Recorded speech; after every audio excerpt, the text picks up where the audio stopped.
तो तीसरे के पहले को करने वाले अपने। इसमें क्या बोल रहा है कि 2 नंबर दे रखे हैं तुम्हें। अब 2 नंबर क्या है वो तुम्हें पता नहीं है, तो एक को x मान लो, दूसरे को y मान लो। ये पर 2 नंबर के जो डिफरेंस है ना वो कितना है, 26 है। क्या 26 है। तो एक नंबर इसने x माना और एक नंबर तुमने क्या माना y, और डिफरेंस का मतलब होता है माइनस। क्या होता है, यानी दोनों को माइनस करूँ तो कितना आने वाला है, 26 आने वाला है। इसने ये बात बोली है। बात समझ आएगी। पहली लाइन क्या है कि 2 नंबर है, उनका डिफरेंस कितना है। मान लो जैसे कि एक बच्चा उसके 10 नंबर है, एक बच्चा उसके 8 नंबर है। मैंने बोला डिफरेंस कितना है, तो 10 में से 8, बड़े में से छोटे को, ये छोटे में से बड़े को भी माइनस कर सकते हो। ठीक है, तो कितना आया, 2 आएगा। डिफरेंस कितना हो गया, 2 का हो गया। ये बात समझ आएगी कि दोनों में कितना डिफरेंस है, 2 का। ठीक है, डिफरेंस में क्या बस ये नहीं देखा जाता माइनस है ये कम। अपने बोलते हैं इसके 2 नंबर कम है या ज़्यादा, ये बोलते हैं सिंपल 2 नंबर का डिफरेंस है। ये नहीं बोलते 2 ज़्यादा या कम है। डिफरेंस शब्द का ये अर्थ होता है।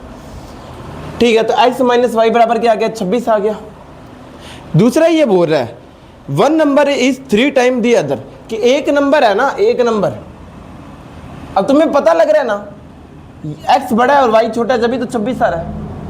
अब ये बोल रहा है एक नंबर है वो दूसरे नंबर का 3 गुना है, तो कोई बड़ा नंबर ही होगा यहाँ पे, और यहाँ पे कोई छोटा नंबर ही होगा जिससे मैं 3 से गुना कर रहा हूँ इसके बराबर करने के लिए।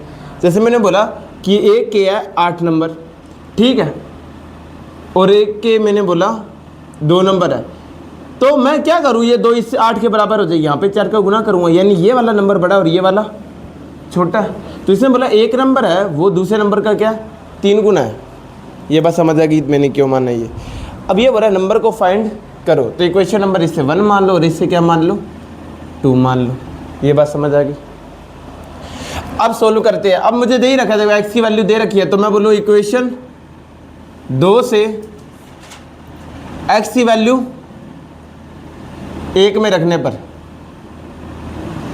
इक्वेशन 1 में रखने पर क्या आ जाएगा, x की जगह क्या लिख सकता हूँ, 3y लिख सकता हूँ मैं, माइनस का 1y है वो लिख दो, बराबर का 26 लिख दो। 3y में से 1y गया, कितना आ गया 2y, बराबर में क्या है 26। ये 2 यहाँ पे गुना में, वहाँ जाके भाग में, 26 में 2 का भाग लगा, यानी 26 का आधा किया तो कितना आएगा 13। y 13 आ गया।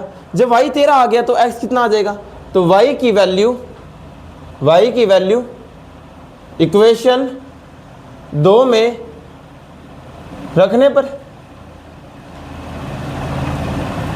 क्या आ जाएगा, x बराबर 3 इंटू 13, x बराबर 39।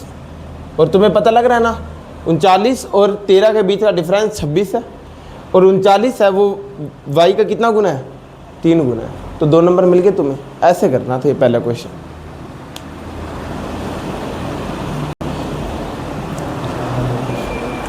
तो अब दूसरे क्वेश्चन को देखते हैं। ये बोल रहा है 2 सप्लीमेंट्री एंगल है, तो एक को x मान लोगे, एक को y। सप्लीमेंट्री एंगल है तो इनका जोड़ क्या रहा होगा, 180 रहा होगा। कितना रहा होगा, 180 रहा होगा। ये बात बोले इसने। फिर ये बोल रहा है ये जो सप्लीमेंट्री एंगल है ना, इसमें एक एंगल बड़ा होगा एक एंगल छोटा है, ये बोल रहे हैं। ठीक है, तो ये बोल रहा है सप्लीमेंट्री एंगल में एक जो एंगल है ना वो दूसरे एंगल से कितना ज़्यादा है, 18 ज़्यादा है। कितना ज़्यादा है, 18। तो अब मैं बोल सकता हूँ ना कि जो x है, x में से अगर मैं y घटाऊँ तो ये कितना ज़्यादा है, 18 ज़्यादा है। y में से भी x घटा सकते हो, क्योंकि इसने पर्टिकुलर कुछ बोला नहीं है कि y बड़ा है या x बड़ा है। इसने बोला 2 एंगल है सप्लीमेंट्री, यानी दोनों का जोड़ कितना है, 180 डिग्री है। फिर बोल रहा है एक एंगल है वो दूसरे एंगल से कितना ज़्यादा है, 18 ज़्यादा है। यानी एक एंगल में से मैं दूसरा घटाऊँ तो कितना आने वाला है, 18 ज़्यादा, 18 आने वाला है। ये बस समझ आ गई।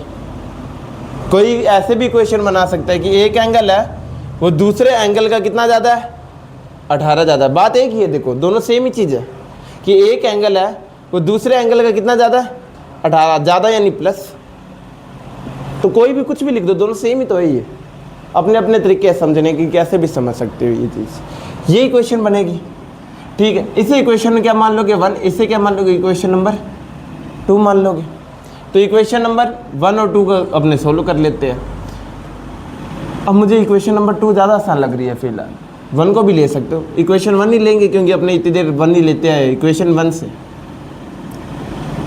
x प्लस वाई कितना दे रखा है, 180 डिग्री दे रखा है, एक्स का एक्स, वाई यहाँ पे प्लस है, वहाँ जाके माइनस, ये आ जाएगा मेरे पास। इसे क्या मान लूँ, इक्वेशन नंबर 3 मान लूँ हमें।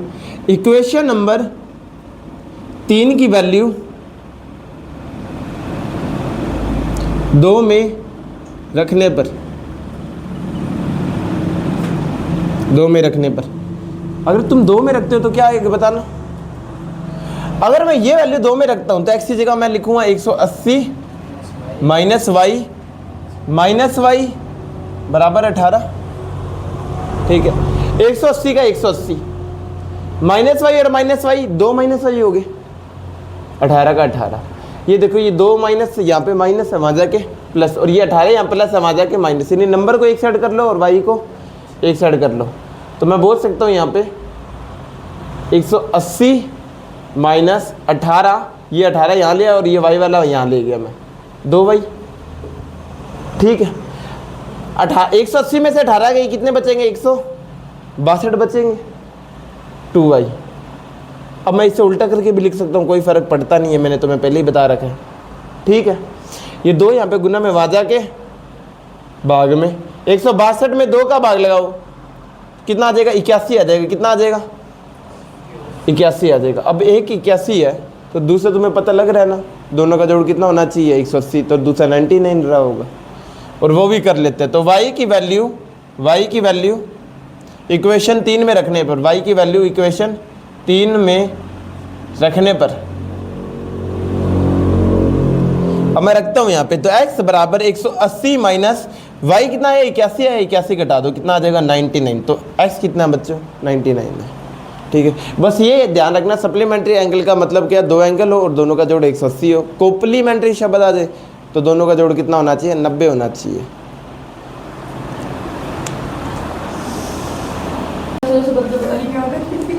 तो अब तीसरे क्वेश्चन को करते हैं, तीसरे पार्ट को। ये बोल रहे देखो, the coach of A cricket team, यानी कोच है क्रिकेट टीम का, वो 7 बैट खरीद रहा है और 6 बॉल खरीद रहा है। ठीक है, तो बैट को अपने मान लेंगे x और बॉल को मान लेंगे y मान लेंगे।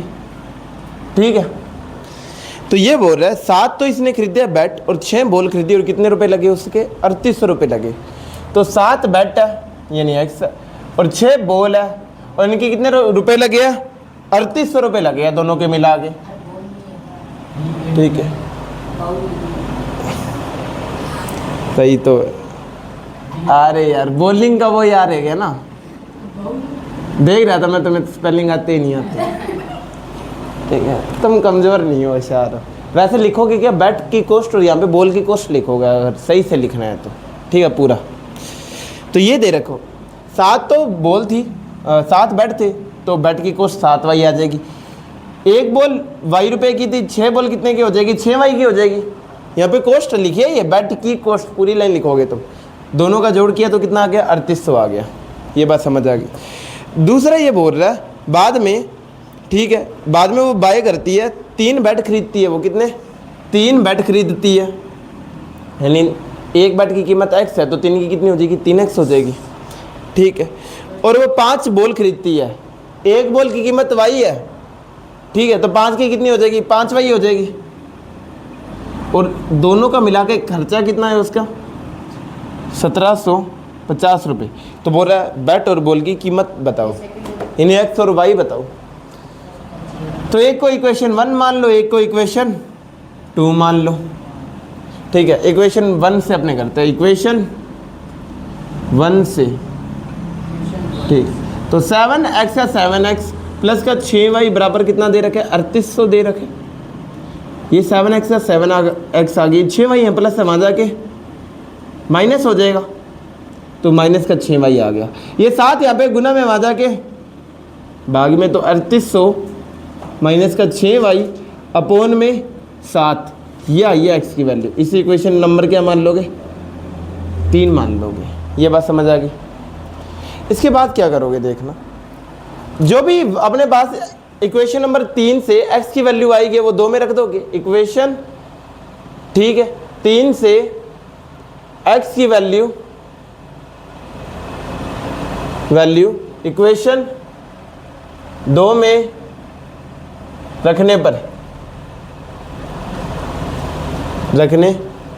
पर 3 का 3, एक्स की जगह क्या लिखना है मुझे, 3800 माइनस का 6y अपोन में 7 प्लस का 5y बराबर में 1750। ये आ गया कुछ, ठीक है। अब देखना गुना करना है अपने को और कुछ नहीं है। 3 का गुना 3800 से किया, कितना आ गया, 0 से 0, 3 × 8 24, 3 × 3 9, 9 में 2 जोड़ा 11, तो इतना आ जाएगा 11,400। 3 का गुना 6 से किया 18 आ जाएगा, तो 18y अपोन में 7 प्लस का 5y बराबर में 1750। अब देखो 7 यहाँ पे नीचे कुछ नहीं है, नहीं एक रहा होगा, दोनों को क्या ले लोगे, एलशियम ले लोगे, क्या ले लोगे, एलशियम ले लोगे। 7 के पहाड़े में 7 1 पर आता है, तो पूरे ऊपर वाले को मैं किससे गुना करूँगा, 1 से गुना करूँगा, 1 से गुना करूँगा तो सेम का सेम आ जाएगा ये, ठीक। फिर 1 के टेबल में 7 कितने पर आता है, 7 पर आता है, तो ऊपर वाले को किससे गुना करोगे, 7 से, और 5 को 7 से गुना किया तो 35 आ जाएगा, 35y, ठीक है, 1750। ये 7 यहाँ पे भाग में वहाँ जाके गुना में, ठीक है, तो 11,400 माइनस 18 और प्लस का 35 कितना होता है, 17 हो जाएगा, तो 17y, ठीक है। ये 7 यहाँ पे भाग में था, वहाँ जाके गुना में, तो 0 का 0, 7 को 5 से गुना किया 35, 7 को 7 से गुना किया 49, 49 में 3 जोड़े हासिल के तो 52, ठीक है, 5 आ गया, 7 × 1 7, 7 में 5 जोड़ा 12, ये आ जाएगा। ये तुम्हारी कैलकुलेशन है, देखो कितनी स्पीड करते हो तुम। 17y का 17y 12,250 में से यहाँ पे ये प्लस था, वहाँ जाके माइनस, तो 11,400 घटा दो, कितना आ रहा है, तो तुम 10,850, ये कौन सी कैलकुलेशन कर दी तेने, अरे 12,000 में से 11,000 को, तो इसमें से ये घटाओगे तो कितना आ जाएगा, y बराबर कितना आया था, 850 आया था, और 17 यहाँ पे गुना में था, यहाँ जाके भाग में तो कितना आ जाएगा, 50 आ जाएगा मेरे पास, ठीक है। तो मेरे पास 50 आ रहा है यहाँ पे, ये बात समझ आ गई। अब y 50 है तो मैं इक्वेशन नंबर 3 में रख दूंगा, ठीक है। तो y का मान इक्वेशन 3 में रखने पर ये लाइन तुम लिख दोगे अच्छे तरीके से, x का x 3800 का 3800, 6 × y की जगह क्या लिखना है मुझे, 50 लिखना है, अपोन में 7, ये बात समझ आ गई इतनी। 3800 में से 6 × 5 कितना होता है, 30 होता है, 1 0 पहले से 300 हो जाएगा, अपोन में 7।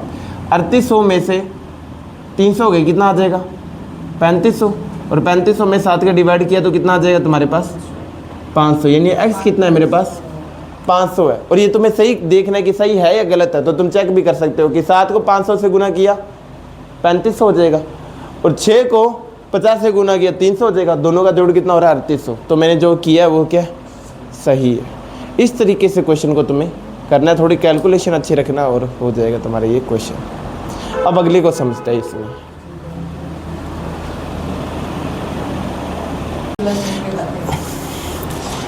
अब देखो तीसरे का अपने करने वाले हैं चौथा क्वेश्चन। तो इस क्वेश्चन में क्या लिखा है, पहले ये बोल रहा है, देखो एक सिटी है उसमें टैक्सी चलती है, टैक्सी वाला बोलता है एक तो तू मेरी गाड़ी में बैठा उसके मैं रुपए लूँगा ही लूँगा, एक तो जितनी दूरी चलेगा, 2 मिनट, जितनी दूरी तू चलेगा उसके और रुपए लूँगा किलोमीटर के हिसाब से, समझ आया, बोलते ना इतने किलोमीटर चलेगा तो इतने रुपए लूँगा, ये बात है उसके साथ।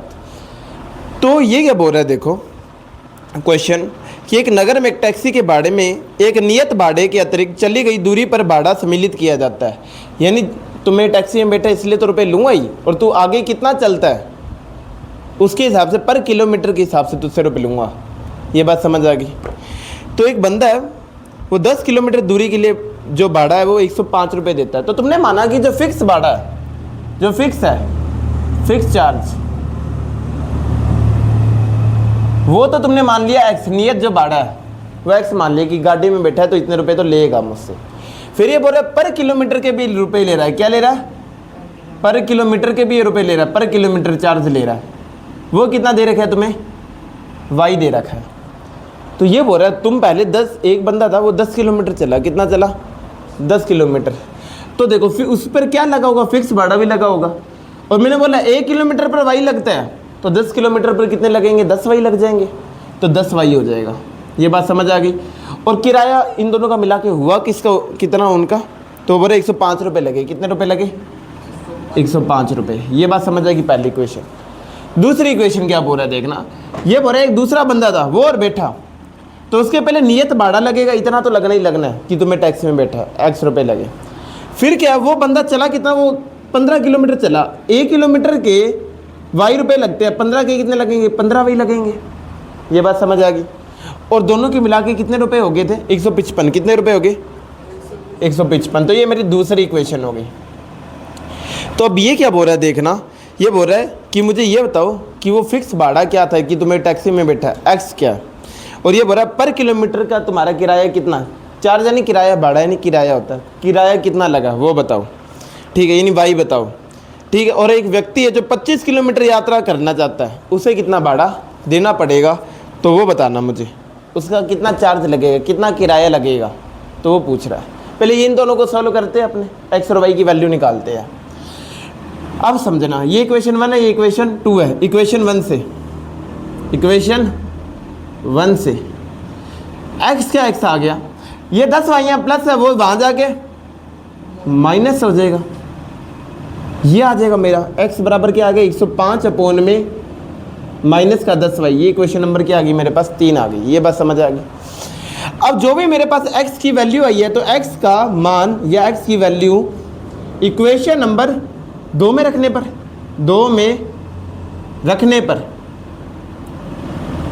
2 में रखना क्या आ जाएगा, x का x आएगा क्या, नहीं, x की जगह मुझे 105 लिखना है। क्या लिखना है, 105 माइनस का 10y, 15y पहले से है, 15y का 15y बराबर में 155, ये आ गया, ठीक है।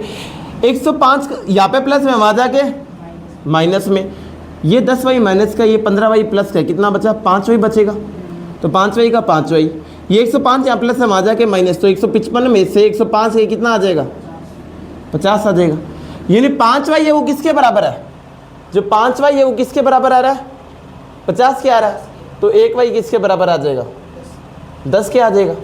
या मैं बोल सकता हूँ 5 या गुने में वहाँ जाके भाग में, तो 50 में 5 का भाग लगाएंगे, कितना आ जाएगा, 10 आ जाएगा। ये बात समझ आ गई।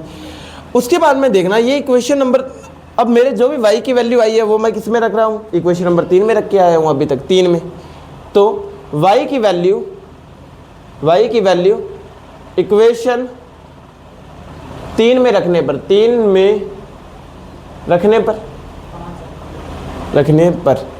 x क्या, x 105 का 105, और देखो 10 है यहाँ पे, y की जगह मुझे क्या लिखना है, 10 लिखना है, तो 10 का गुना कर दूंगा, तो 105 माइनस 10 इंटू 10 कितना होता है, 100 होता है। 105 में से 100 के कितना आ गया, 5, यानी x कितना आ रहा है मेरा, 5 आ रहा है। तो ये बोल रहा है मेरे टेम्पो में तो बेटा इसका किराया तो 5 रुपये लगेगा तेरा, ठीक है, फिक्स चार्ज है ये कि 5 रुपये लगेगा, फिक्स चार्ज 5 रुपये है। और पर किलोमीटर के हिसाब से कितने रुपये लग रहे हैं, 10, कितने लग रहे हैं, 10।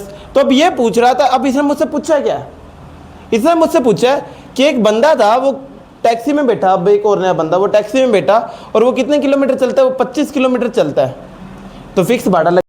तो देखो x क्या क्या दे रखा है, x तुम्हें दे रखा है 5 रुपये, फिक्स वैल्यू 5 रुपये है। 1 किलोमीटर के 10 रुपये लगते हैं, तुमने निकाल लिया, तो 25 के कितने लगेंगे, 25 इंटू 10 लगेंगे, y की जगह 10 लिख सकता हूँ मैं, लिख दिया। 5 का 5, 25 इंटू 10 250, 5 और 250 कितना हो जाएगा, 255। तो कितना किराया लगा उसका, 255 रुपये लगे। वापस से बताता हूँ, इसमें बोला टेम्पो में बैठोगे इसके x रुपये लगेंगे, और तुम जितने किलोमीटर चलने वाले हो उसके 1 किलोमीटर के y रुपये, यानी पर किलोमीटर y रुपये लगने वाले हैं। तो देखो एक बंदा था वो 10 किलोमीटर चला, तो फिक्स किराया x लगा होगा, और 10 किलोमीटर चला तो 1 किलोमीटर के y लगते हैं, 10 के 10 y लगे होंगे, दोनों का जोड़ ये बोला 105 रुपये लगे उसके। फिर एक बंदा दूसरा आया, वो भी टेम्पो में बैठा, तो फिक्स किराया x लगा, ठीक है, और वो 1 y यानी 1 किलोमीटर के y रुपये लगते हैं, 15 के कितने लगेंगे, 15 y, और ये बोला टोटल मिला के कितने रुपये लगे, 155। मैंने इक्वेशन को सोल्व किया जैसे अभी तक करते आए, तो मेरा y आ गया 10 और x आ गया 5, ठीक है, यानी फिक्स किराया 5 लग रहा है मेरे टेम्पो में बैठने का, और 1 किलोमीटर के 10 रुपये ले रहा है वो। तो अब एक बंदा 25 किलोमीटर अगर जाएगा तो एक तो फिक्स किराया लगेगा 5 रुपये का, और 1 किलोमीटर के 10 लग रहे हैं, तो 25 के कितने लगेंगे 250। तो 5 और 250 कितने होते हैं 255। और इस प्रकार ये तुम्हारा क्वेश्चन क्या हो जाता है, सोल्व हो जाता है। तो अब तीसरे के 5वें क्वेश्चन को हम करने वाले हैं। देखना, इसमें दिया है कि एक फ्रैक्शन अपने पास x अपॉन में y। अब देखो फ्रैक्शन इसने बोला नहीं अपने पास कौन सी भिन्न है। भिन्न का अर्थ क्या होता है पहले वो समझते हैं।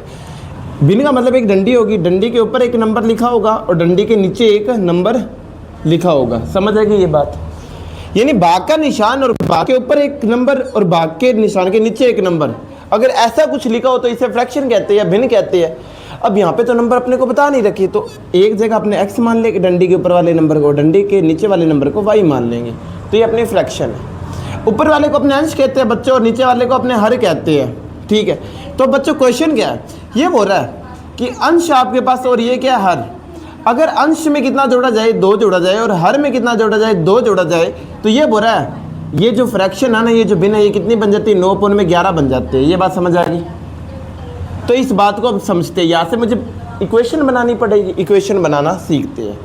ठीक है, अब देखना बच्चों, इसकी इक्वेशन बनाए इससे पहले अपने दूसरी बात भी समझते हैं। फिर क्या बोल रहा है बच्चों, ये बोल रहा है अगर यही मेरे पास भिन्न होती और मैं यहाँ पे 2 की जगह कितना जोड़ता 3 जोड़ता, कितना जोड़ता 3, तो ये फ्रैक्शन कितनी बन जाती है, ये फ्रैक्शन बन जाती है 5 अपॉन में 6। कितनी बन जाती है 5 अपॉन में 6 बन जाती है। अब यहाँ से बच्चों सोल्व करना स्टार्ट करना। आपने छोटी क्लासों में क्रॉस मल्टीप्लिकेशन पढ़ा होगा, यानी इस वाले का गुना तो इससे कर दो और इस वाले का गुना इससे कर दो। ठीक है, तो अपने सीखते हैं ऐसे। तो ये 11 है यहाँ पे नीचे, वहाँ जाके ऊपर आ जाएगा तो 11। अब देखो यहाँ पे एक चीज़ ही है क्या, नहीं, ये 11 का गुना सिर्फ x से करना नहीं, 11 का गुना सिर्फ 2 से करना नहीं, 11 का गुना दोनों से करना है ना। और जब 2 से ज़्यादा चीज़ों से गुना करना हो तो किसका यूज़ करते हैं, ब्रैकेट का यूज़ करते हैं। तो ब्रैकेट लगा दोगे तो x + 2 आ जाएगा। यहाँ पे देखना बच्चों 9 का 9, अब 9 का गुना सिर्फ y से नहीं, सिर्फ 2 से नहीं, दोनों से, इसलिए मुझे वापस से ब्रैकेट लगाना पड़ेगा। ये बात समझ आ गई होगी आपको। अब इसे खोल दो, 11 गुना x से किया 11x, 11 का गुना 2 से किया 22, 9 का गुना y से किया 9y, 9 का गुना 2 से किया 18। इतना बात समझ आ गई। अब ये 11x का 11x पड़े रहने दो, ये 22 यहाँ पे प्लस है, वहाँ जाके माइनस हो जाएगा ना, तो यहाँ पे माइनस कर दो। 11x का 11x, 9y का 9y, 18 में से 22 गए, माइनस का 4 आ जाएगा, आ गया। और यहाँ से बच्चों अगर ध्यान से देख रहे हैं तो मैं x की वैल्यू निकाल सकता हूँ, नहीं निकाल सकता, निकाल सकता हूँ ना। x कितना है, तो आप बोलो कि 11 यहाँ पे गुना में, यहाँ जाके डिवाइड में, तो 9y - 4 अपॉन में 11। ये मेरी बन गई इक्वेशन नंबर फर्स्ट। क्या बन गई इक्वेशन नंबर फर्स्ट। इतनी बात समझ आ गई। अब इक्वेशन नंबर 2 बनाते हैं। यहाँ से इक्वेशन नंबर 2 बनाने के लिए सेम क्रॉस मल्टीप्लिकेशन करेंगे अपने। ठीक है, करते तो क्या होता है देखना, इस 6 का गुना उससे होगा या इससे होगा, नहीं दोनों से होगा, इसलिए मुझे किसका यूज़ करना पड़ेगा, ब्रैकेट का यूज़ करना पड़ेगा। ये 5 का गुना सिर्फ y से होगा या 3 से होगा, दोनों से होगा, इसलिए मुझे यहाँ पे 5 बराबर में 5y प्लस का 3 यूज़ करना पड़ेगा। ये बात समझ आ गई। अब 6 का गुना x से कर दो, कितना आ जाएगा 6x, 6 का गुना 3 से कर दो, क्या आ जाएगा 18, 5 का गुना y से कर दो, क्या आ जाएगा 5y, 5 का गुना 3 से कर दो, क्या आ जाएगा 15। ये आ गया। अब वो सेम का सेम आप क्या करोगे, 6x का 6x रहने दोगे, 5y को यहाँ पे ले आओ, ये प्लस है, यहाँ जाके माइनस हो जाएगा। अब ये 18 यहाँ पे प्लस है, वहाँ जाके माइनस, तो ये आ जाएगा बच्चों 6x माइनस का 5y बराबर का कितना आ जाएगा, माइनस का 3। ये मेरे पास आ गई इक्वेशन 2। अगर आपको याद हो तो अपने अभी तक क्या करते आए थे, इक्वेशन 1 से x की वैल्यू निकालते थे। अब इस बार अपने पास इक्वेशन 1 ही x के रूप में आई है, फिर अपने इक्वेशन नंबर 2 में रखते थे, तो रखते हैं इसे। अब मैं थोड़ा सा मिटाऊंगा, तो आप यहाँ से लिख लो पहले इसे थोड़ा सा। आई होप कि आपने लिख लिया होगा। ठीक है, तो इसलिए मैं थोड़ा मिटो रहा हूँ अभी से। ठीक है, अब समझना बच्चों, इक्वेशन 2 क्या है, ये है। तो मैं बोलूँगा कि इक्वेशन 1 से x की वैल्यू इक्वेशन नंबर 2 में रखने पर, इक्वेशन नंबर 2 में रखने पर रखते हैं। देखो 6 की जगह 6, x की जगह क्या लिखना है मुझे, 9y माइनस का 4 अपोन में 11, माइनस का माइनस, 5 का 5, y का y बराबर में माइनस का 3, ये है मेरे पास। तो लिख दिया। 6 का गुना 9 से करो कितना आता है 54y आएगा। 6 का गुना 4 से करो कितना आ जाएगा 24। इसके नीचे क्या है 11, माइनस का 5 का 5y। अब 5 के नीचे कुछ नहीं है तो क्या होगा, जिसके नीचे कुछ ना उसके नीचे 1 होता है, बताया था मैंने, माइनस का 3। अब देखना बच्चों, यहाँ पे 11 और यहाँ पे 1 है तो मुझे एलसीएम लेना पड़ेगा। तो इनका एलसीएम कितना आ जाएगा, इनका एलसीएम आ जाएगा 11 आ जाएगा। अब 11 इनका एलसीएम आ गया तो 11 के टेबल में 11 कितने पर आता है 1 पर, और ऊपर वाले को 1 से गुना करोगे तो सेम की सेम चीज़ आ जाएगी। देखो 1 के टेबल में 11 11 पर आता है, ऊपर वाले 5 को 11 से गुना करोगे 55 आ जाएगा, y का y माइनस का माइनस, और ये है माइनस का 3। अब यहाँ पे लिखता हूँ, देखो मैंने मिटो दिया पहले, ये 11 यहाँ पे भाग में, वहाँ जाके गुना में, तो देखना 5y का सॉरी यहाँ पे 54 था ना, 54 लिखते हैं। 54y में से 55y गया कितना आएगा कार्तिक, तो तुम बोलोगे माइनस का 1y आएगा, कितना आएगा माइनस का 1y, माइनस 24 का माइनस 24। ये 11 यहाँ पे भाग में, वहाँ जाके गुना में, तो माइनस 3 का गुना 11 से करो, 1 को लिखने की जरूरत होती नहीं है, तो माइनस का माइनस लिख दो, माइनस के 24, और माइनस का 3 इंटू 11 माइनस का 33 हो जाएगा। ठीक है, अब देखो ये y माइनस से इसे यही रहने दो, ये माइनस आ जाके प्लस का 23 हो जाएगा, और 33 में से 24 है कितने बचते हैं, तो 6 और 9 बचेंगे। तो आप बोलोगे माइनस का y बराबर माइनस का 9, माइनस से माइनस कटेगा और क्या आ जाएगा बच्चों, यहाँ पे आ जाएगा y बराबर 9। अब y की वैल्यू जो आपको मिली है, आपके पास जो इक्वेशन फर्स्ट आई थी, इक्वेशन फर्स्ट क्या थी, x बराबर 9y माइनस 4 अपोन में 11 थी, तो आप y की वैल्यू इसमें लिख दोगे। तो लिखोगे आप क्या बोलोगे, y की वैल्यू x में रखने पर ये लाइन बोलोगे, और फिर लिखोगे 9 इंटू y की जगह क्या लिखना है मुझे, 9 लिखना है, 4 की जगह 4 लिखना है, 11 की जगह 11 लिखना है, और कुछ नहीं है। 9 इंटू 9 कितना होता है 81, 81 में से 4 जाएगा अपोन में 11, 81 में से 4 गया कितना आता है 77, 77 को 11 से भाग दोगे तो कितना आ जाएगा बच्चों, x जो आएगा ना, x जो आएगा वो कितना आने वाला है 7 आने वाला है, कितना आने वाला है 7। तो आपके पास x की वैल्यू भी आ गई और y की भी, कुछ नहीं करना था, ये पहले एज्यूम आपको x अपोन में y मान लेना था। मानने के बाद में आप क्या था, इक्वेशन 1 निकाली आपने, इक्वेशन 2 बनाई, दोनों बनाने के बाद में जो x की वैल्यू आपने इक्वेशन नंबर 1 से प्राप्त करी थी वो इक्वेशन नंबर 2 में रख दी थी मैंने, और रखने के बाद में मुझे मेरा क्या मिल गया, y की वैल्यू मिली। जो भी y की वैल्यू मुझे मिली वो मैंने इक्वेशन नंबर फर्स्ट में रखी, और मुझे x की क्या मिल गई, वैल्यू मिल गई। बस आपको अब ध्यान देना है, देखो फ्रैक्शन क्या था, x अपोन में y था, तो मेरा x क्या निकला है 7 निकला है, और y कितना निकला है 9, तो मेरा फ्रैक्शन है कितना, मेरा भिन्न कितना था 7 अपोन में 9 था। ये बात आपको समझ आ गई होगी, है ना। अब अगला करते हैं, तो अब तीसरे के छठे को करने वाले हैं। तो इसमें देखो क्या दिया हुआ है, इसमें बोला है एक जैकब नाम का बंदा और एक उसका बच्चा है। ठीक है, ये बोल रहा है कि मुझे जैकब की और उसके बच्चे की क्या बताओ, करंट एज बताओ, कि अभी उनकी एज क्या है, उनकी आयु क्या है ना। क्वेश्चन में ये लास्ट में लाइन है, तो तुम मान लोगे कि जैकब की ठीक है प्रेजेंट एज यानी अब की वर्तमान आयु, हिंदी में बोले तो वर्तमान आयु कितनी है x है, कितनी है x है, और उसके बच्चे की एज कितनी है, उसके बच्चे की एज, उसके सन की एज कितनी है, सन की प्रेजेंट एज यानी अब की एज कितनी है y है, तुमने मान लिया, ये बात समझ आ गई। तो अब की एज मान लो, क्योंकि इसने क्वेश्चन में पूछा अब की एज बताओ, तो x और y मान लिया। ये क्या बोल रहा है कि 5 साल पहले अब एज x है, मान लो मेरी अब एज 20 है, तो 5 साल पहले कितनी होगी, 20 माइनस 5 यानी 15 रही होगी, तो 15 यानी 20 माइनस 5। अब इसकी एज x है, तो 5 साल पहले जैकब की एज क्या रही होगी, x माइनस 5, तो आप लिखोगे 5 ईयर्स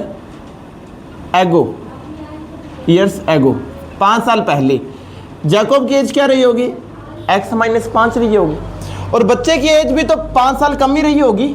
मान लो बच्चा 10 साल का है, ठीक है, तो उसकी एज कितनी रही होगी 5 साल पहले, 10 में से 5 गए तो कितना बचेगा 5 बचेगा, तो 5 रही होगी, तो 5 घटा दोगे आप, है ना, ये आई। अब ये क्या बोल रहा है कि 5 साल पहले जो जैकब की एज थी ना, वो अपने बच्चे की 7 गुनी थी। ये जैकब की एज है, ये बच्चे की एज है, और क्वेश्चन में क्या बोला, बच्चे की एज की 7 गुनी। बच्चे की एज ये है, तो 7 गुना किसका करना है, बच्चे की एज का करना है। 7 टाइम किसका करना है, बच्चे की एज का। पहली क्वेश्चन तैयार अपने, सोल्व करते हैं इसे। x माइनस 5, 7 का गुना y से करो क्या आ जाएगा, 7y। 7 का गुना 5 से करो कितना आ जाएगा, माइनस का 35 आ जाएगा। अब देखो यहाँ पे ये माइनस है, वहाँ जाके प्लस हो जाएगा, तो 7y का 7y, ये माइनस का 35 है, ये प्लस माइनस का 5, वहाँ जाके प्लस का 5 हो जाएगा। तो क्या आ गया, x बराबर 7y और माइनस 35 और प्लस 5 कितने होते हैं, माइनस का 30 होते हैं। तो ये हो गया आपकी इक्वेशन नंबर फर्स्ट। यार ये बात समझ आ गई।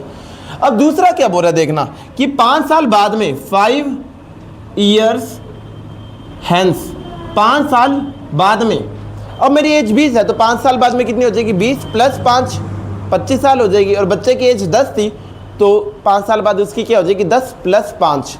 तो अब इसकी एज, जैकब की एज क्या x है, और 5 साल बाद इसकी एज बढ़ जाएगी 5 से। बच्चे की भी एज तो 5 साल से बढ़ेगी ना। अब ये क्या बोल रहा है क्वेश्चन में, कि 5 साल बाद में जो जैकब की एज है ना, वो बच्चे की एज की कितने गुनी है, ये बच्चे की एज है, इसकी 3 गुनी है, तो इसे किससे गुना कर दोगे, 3 से गुना कर दोगे। क्वेश्चन समझ आ गया क्या। तो x प्लस 5 का x प्लस 5, 3 का गुना y से करो 3y, और 3 का गुना 5 से करो क्या आ जाएगा, 15 आ जाएगा। ये क्वेश्चन तैयार है। अब यहाँ पे समझना, x का x, ये 3y यहाँ पे, इसे यहाँ पे ले जाओ, क्या आ गया, माइनस का 3y। ये 5 यहाँ पे है, इसे यहाँ पे ले जाओ, तो 15 में से 5 गए, कितना बचा, x माइनस 3y बराबर 10 बचा होगा। अब ये इक्वेशन नंबर क्या आ गई, मेरे पास 2 आ गई, क्या आ गई, 2। इक्वेशन 1 क्या थी, ये थी ना इक्वेशन 1। तो आप क्या बोलोगे, इक्वेशन 1 से x की वैल्यू इक्वेशन नंबर 2 में रखने पर, तो रखते हैं। अगर मैं रखूँगा तो x की जगह 7y आएगा पहले, फिर माइनस का 30 आएगा, तो मैंने माइनस का 30 लिख दिया। फिर उसके बाद में माइनस का क्या है, 3y है, फिर क्या है, 10 है या नहीं, सेम का सेम लिख दिया मैंने। 7y माइनस 3y कितना होता है, 4y। ये माइनस 30 है, वहाँ जाके प्लस का 30 हो जाएगा।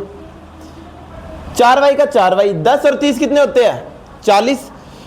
देखो ये 4 यहाँ पे गुना में है, वहाँ जाके भाग में, 40 में 4 का भाग लगाए कितना आ जाएगा, 10 आ जाएगा। तो बच्चे की एज कितनी है बच्चों, 10 साल है। अब बच्चे की एज आ गई, तो मैं y का मान किस में रख दूंगा, y का मान या y की वैल्यू इक्वेशन नंबर 1 में रख दूंगा। इक्वेशन नंबर 1 में रखने पर देखना, x का x, 7 का 7, y कितना आया है, 10 आया, माइनस का कितना है, 30। 7 इंटू 10 कितना होता है, 70, माइनस का 30, 70 में से 30 गया तो कितना आएगा बच्चों, 40। यानी जैकब की वर्तमान एज कितनी है, x कितना आया, 40 आया, और x था क्या, जैकब की वर्तमान आयु, प्रेजेंट एज। तो जैकब की एज क्या आई है, 40 आई है, और बच्चे की एज कितनी आई है, 10 साल आई है वर्तमान में। अगर मुझसे 5 साल बाद में पूछता तो भी बता सकता हूँ ना मैं। 5 साल बाद में कितनी हो जाती है इसकी, 45 हो जाती है, उसकी कितनी हो जाती, 15। और 5 साल पहले पूछता वो भी बता सकते हो ना, 5 साल पहले, अब 40 है, 5 साल पहले कितनी होती होगी, 35, और इसकी कितनी रही होगी, 5। तो हर एक चीज़ बता सकते हो, बस क्वेश्चन को ढंग से समझना है। उसमें प्रेजेंट एज पूछी थी, तो मैंने प्रेजेंट एज x और y मान ली, और मैंने क्या इक्वेशन बनाई, और मेरा क्या हो गया, आंसर सोल्व हो गया। इस प्रकार हमारा तीसरा क्वेश्चन भी सोल्व हो जाता है।